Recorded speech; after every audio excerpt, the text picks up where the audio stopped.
Hello student, today I am going to teach you Home Science chapter number 6 part 4 Environment.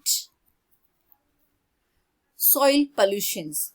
Soil pollution can be defined as a change in the physical, chemical and biological nature of soil to the extent that it has a harmful effect on human beings and other living beings.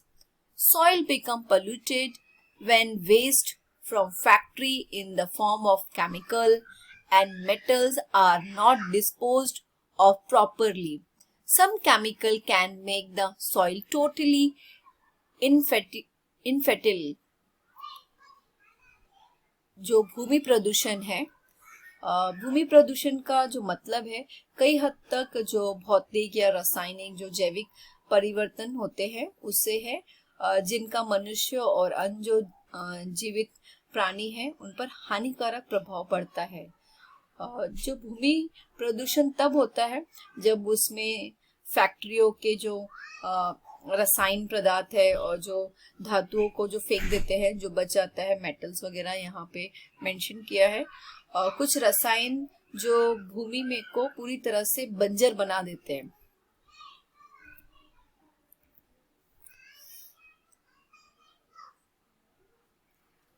If insecticides, pesticides and fertilizers are added in excess, then they penetrate into the plants of fruit and vegetables growing nearby. These chemicals then enter our digestive system and make us sick.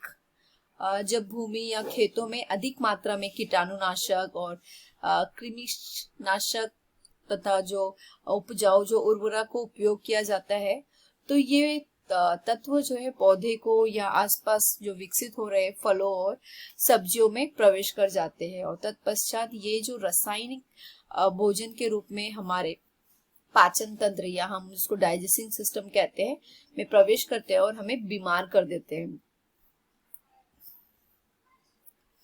Last week Ramesh son fell sick with stomach disorder.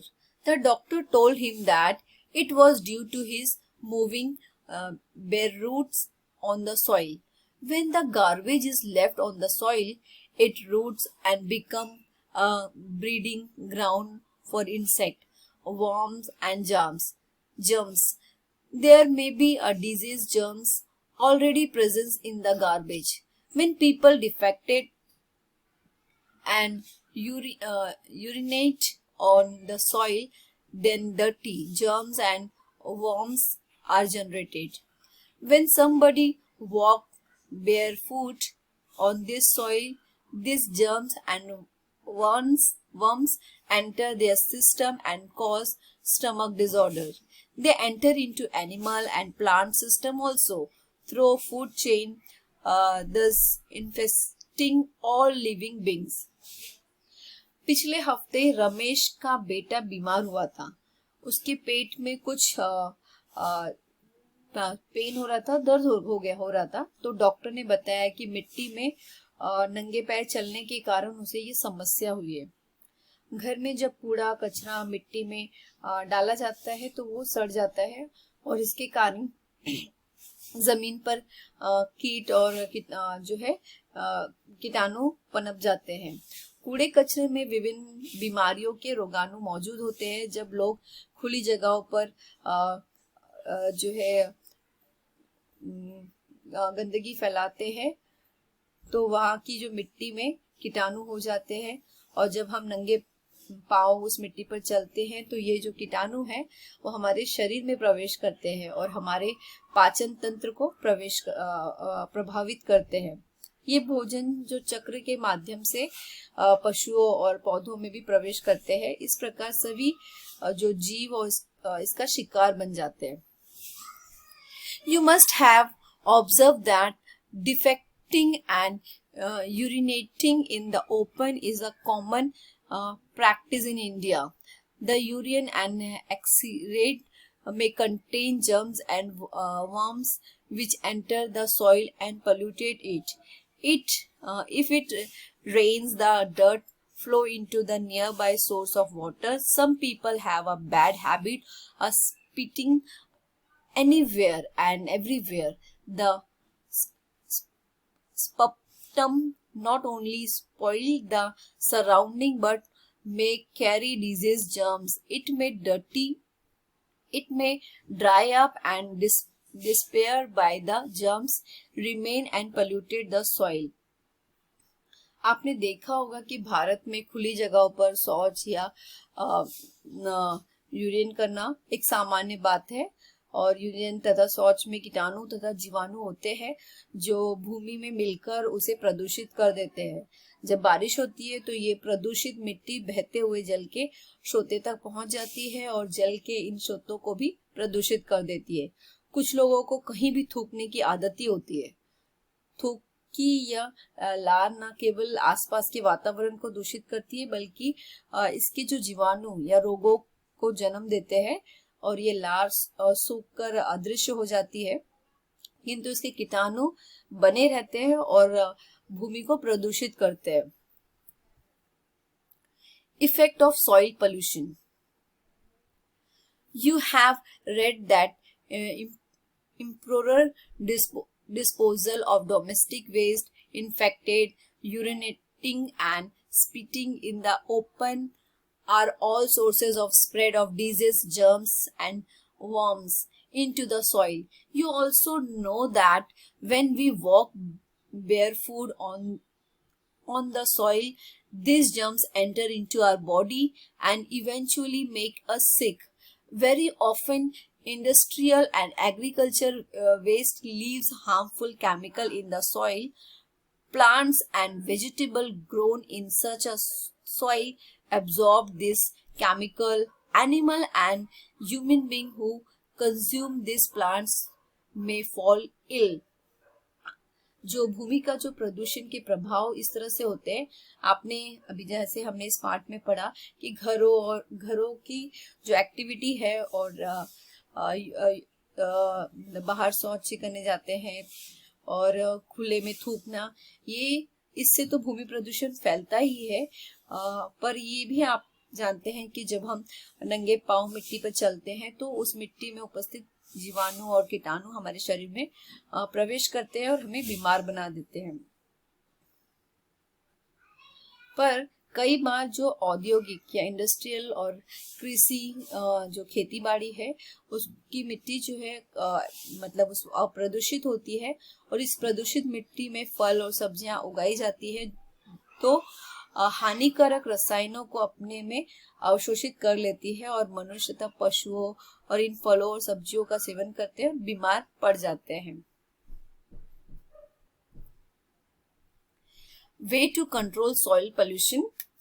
Let us learn about some of measures which can help us to control soil pollution. Proper disposal of garbage. Garbage from homes should be properly disposed of so that it does not allow fleas, mosquitoes and cockroaches to breed.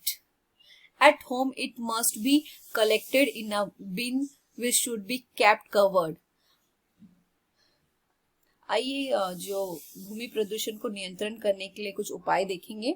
कूड़े कचरे को उचित जगह पर निपटाना चाहिए। घर के जो कूड़े कचरा है उसका उचित निपटाना होना चाहिए ताकि इस पर जो मक्खियां, मच्छर और कॉकरोच ना पनपने मतलब पनपे नहीं और घर में इस तरह एक जो ढक्कन युक्त कूड़ेदान होना चाहिए, जो डस्टबिन है वो ढका हुआ होना चाहिए ताकि सभी कचरा एक ही जगह पर रखा जाए। फर्स्ट पॉइंट है way to control soil pollution के लिए, dump outside the city limits. If dumping of domestic waste is done in pits which are covered with twigs and plants, the fleas and mosquito cannot breed on it. After the pit is full, cover it with soil and let the garbage be buried. कूड़े कचरे को जो निपटाना है शहर से बाहर होना चाहिए। घर के जो भी कचरा है उसको गड्ढे में भर दिया जाना चाहिए और इन्हें टहनियों और पौधों से ढक दिया जाता है ताकि इन पर मक्खियां और मच्छर ना पनपे। जब ये गड्ढे भर जाते हैं तो इन्हें मिट्टी से ढक दिया जाता है। Landfills, quite often, especially is a big city, the garbage collection is so much in quantity that small pick are no answer. Low laying area outside the city limits and waste from the source of water are selected and garbage is dumped there very every day. uh, bio biodegradable material can be recycled. It produce full smell and attract birds, animals and insect, but since it is outside the city it does not affect the people very much, except when they pass the ugly sight they get the full smell. जो भूमि प्रदूषण है या भूमि भरना अक्सर और खास तौर पर बड़े शहरों में इतना ज्यादा कूड़ा कचरा इकट्ठा हो जाता है कि उसके लिए छोटे छोटे गड्ढे पर्याप्त नहीं होते। ऐसे शहरों में जो है बाहर और पानी के स्रोतों से दूर नीची सतह वाली भूमि का उपयोग किया जाता है और हर रोज वहां कूड़ा कचरा डाला जाता है। इसे नष्ट करने के लिए हवा और धूल में खुला छोड़ दिया जाता है और इसमें से अत्यधिक दुर्गंध आती है और ये पक्षी, पशु और कीड़ों को आकर्षित करते हैं। यह शहर के बाहर होता है इसलिए इसका लोगों पर असर नहीं पड़ता। हाँ, जब लोग वहां से गुजरते हैं तो इन्हें यह गंदगी देखनी पड़ती है और दुर्गंध को सहना पड़ता है। Composting, the garbage from garden is put into a pit in one corner of the garden. At the end of each day, it is covered with ash and leaves. Gradually, the lower layer are covered into the compost of manures. This manures can be used for gardening. जो है खाद बनाना हम बोल सकते हैं composting. बगीचे में एकत्र कूड़े कचरे को बगीचे के एक कोने पर गड्ढा खोदकर डाल दिया जाता है। दिन प्रतिदिन शाम को इसे राख और पत्तियों से ढक दिया जाता है और धीरे धीरे निचली परत खाद बनती जाती है और इस खाद को बागवानी के लिए इस्तेमाल किया जाता है। Burning of refuse, you must have seen a gardener burning leaves and grasses which they have removed from garden.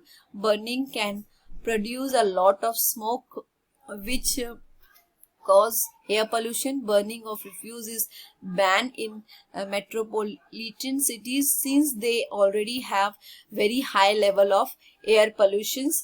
कूड़े कचरे को जलाना आप सबने बगीचे में पत्तों और घास को जलाते हुए अवश्य देखा होगा। इन्हें बगीचों से ही इकट्ठा किया जाता है और कूड़े कचरे के निपटाने के लिए उसे जला देना एक अच्छी प्रक्रिया है क्योंकि इससे इसकी मात्रा कम हो जाती है, इसके रोगाणु नष्ट हो जाते हैं तथा मक्खी, मच्छरों और रोगाणु आदि को पनपने का मौका भी नहीं मिलता है।